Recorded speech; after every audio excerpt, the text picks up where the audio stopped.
Hello everyone, welcome back to my channel beauty blog. তো guys, camera on করার সাথে সাথে চোখের মধ্যে যেন কি একটা পড়লো। তো কি চিল্লাচ্ছ কেন? উঠাই দিব? দাও। তোমার পায়ে তো নোংরা। ওরে বাপরে বাপ, দাঁড়াও দাঁড়াও দাঁড়াও, উফ, দাঁড়াও দাঁড়াও। কিছু বলবা ক্যামেরাতে? বলো। এই যে অমন অমন করে না, ভালো করে বলো, কিছু বলো। বলো হ্যালো গাইস, বলো হ্যালো গাইস, টাটা করে দাও। বলো তুমি কি খাচ্ছ বলো তো? তুমি বলো। আজ আমি বিস্কুট খাচ্ছি। আরো কিছু বলো।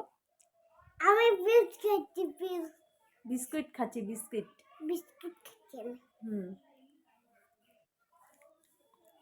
তো গাইস, এখনো খাওয়া দাওয়া হয়নি, খাওয়া দাওয়া করবো। আর এখন বাজে 11:30 মতো বাজে, 11:15 বাজতে চললো, 11:30 থেকে 11:15 বাজতে চললো। তো এখন ক্যামেরাটা আমি অন করলাম। আর শোনা, ক্লিপটা ভাঙবে আমার। তো দেখি কতটা কি করি, কতটা শেয়ার করতে পারি। তোমরা ব্লগটা কন্টিনিউ করতে থাকো। আচ্ছা, পা দেওয়া যায় না গায়ের মধ্যে, কেমন পা দিচ্ছে দেখো।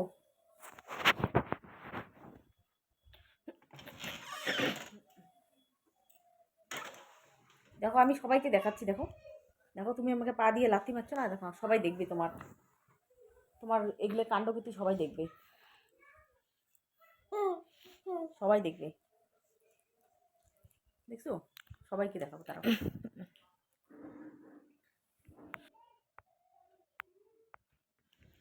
তো গাইজ, তারপরে দেখো আমি বিকেলের দিকে, এটা আমি এখন যাব কাকিমাদের বাড়িতে। এটা কাকিমার চাদর নিয়েছি হাতে। এটা ওই জাগরণের দিন আর কি গিয়েছিলাম যে অর্কেস্ট্রারে। তো আমার কী যেন বলে, ওই চাদর আমার ছিল গডরেজে, তো আমি খোলার টাইম পাইনি।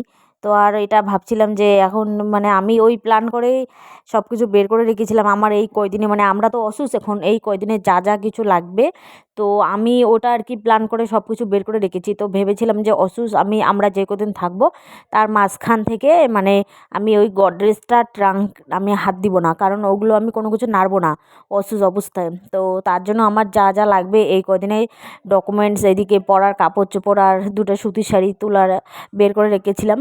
তো এই কদিনে পরার জন্য আর মানে অসুস্থ অবস্থায় মানে গডরেজে আমি হাত দিব না, ট্রাঙ্কের ভিতরে হাত দিব না।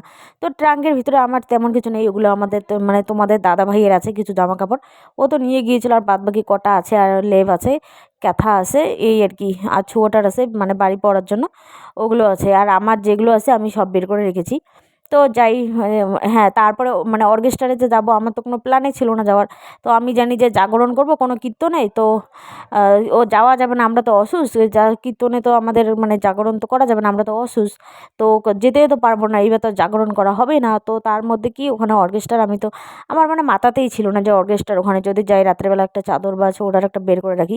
তো যাই হোক, আমি সেভাবে আর রাখিনি। তো হ্যাঁ, সেভাবে রাখিনি। আর তো এখন যাওয়ার যখন প্ল্যান হলো, মানে কাকিমারা বলতেছিল যে যখন মানে প্ল্যানটা হলো যে যাব, তো তখন আর কি আমার মানে চাদর তো আমার ওখানে। তারপরে আমি যখন কাকিমাকে ফোন করে বলি যে তোমার একটা যে কোনো আমাকে একটা গায়ে দেওয়ার মতো চাদর দাও, আর সারা রাত মানে জাগা মানে তো ঠান্ডা লাগবেই।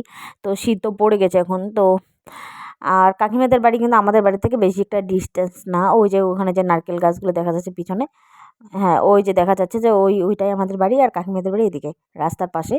তো আমাদের বাড়ি একটু ভিতরে যেতে হয় রাস্তা থেকে। আর ওইদিকে পিছন দিকে আমাদের মানে বড় রাস্তা আছে, পাকা রাস্তা ওঠার জন্য। আর এইদিকে মানে ছোট রাস্তা দিয়ে আর কি এই শর্টকাটে ওঠা যায় পাকা রাস্তা। তো কাকিমাদের বাড়ি এই পাকা রাস্তার পাশে, আর আমাদের বাড়ি একটু ভিতরে।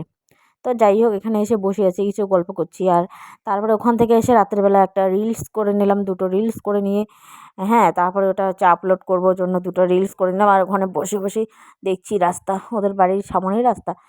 তো যাই হোক, এটা আসার পরে এটা আমি মানে মজার ছলে এই রিলসটা করেছি। তো মানে আমার সেরকম কোনো ইয়ে না, দেখলে তো বকাটা খাবো। কিন্তু আমি জানি যে তোমাদের দাদাভাই দেখবে না, কারণ হচ্ছে ওর কাছে বড় মোবাইল নাই, ওর কাছে ছোট মোবাইল, ও দেখতে পাবে না। তো কেমন লাগলো কমেন্ট